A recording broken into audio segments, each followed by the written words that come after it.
Welcome. This is Chapter 12, Part 2. We're going to continue talking about classical forms, and we're going to mainly focus on the rondo form.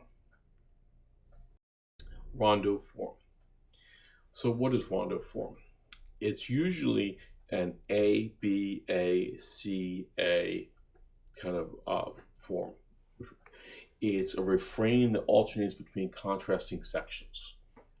It's one of the oldest musical forms, and is typically found in the final movement for symphonies, concertos, sonatas, and string quartets of the classical period. Okay, it's typically very, very quick, light, or jovial. They're usually kind of fast, and it's often used in the last movement or finale of most instrumental genres, kind of to bring things to a close, have like this joyful conclusion.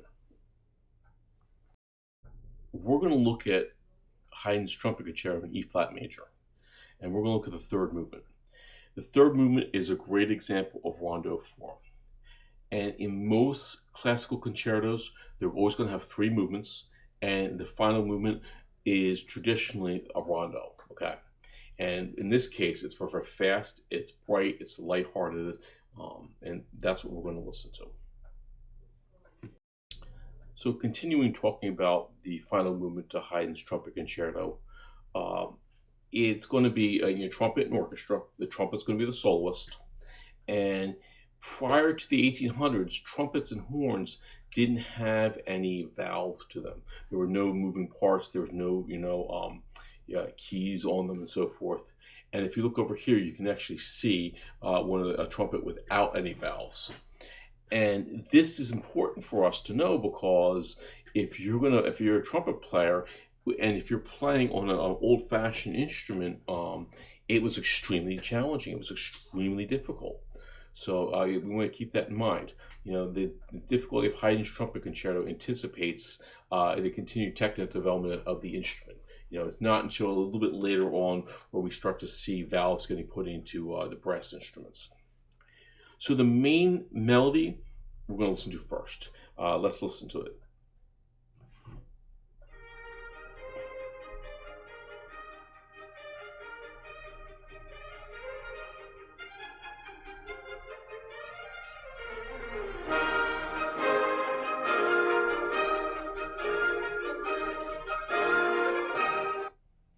The second part of the B section sounds like this.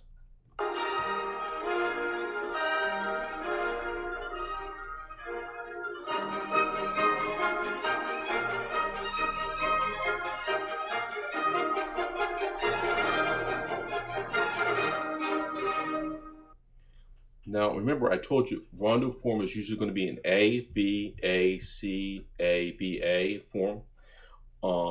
This is going to have, if you look down the bottom, it's going to have A, B, and then A, C, A, B, A.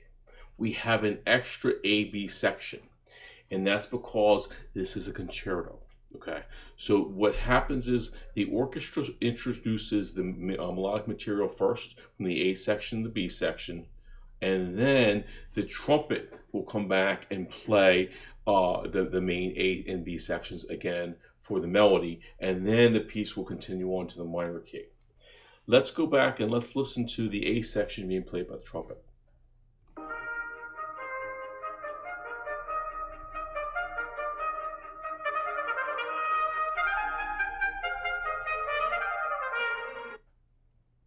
And now let's go listen to the C section when it goes into a minor key.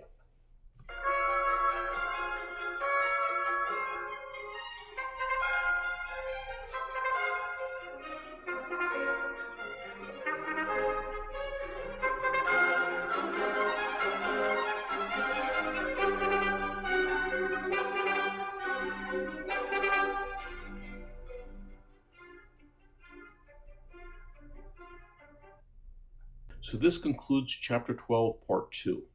We just talked about rondo form, and we looked at Haydn's Trumpet Concerto in E flat. What I want you folks to do now is go back on canvas and listen to the entire third movement by itself, and try to identify each of the sections as the piece progresses. Well, thank you very much for watching this chapter, and I look forward to seeing you in Chapter 13.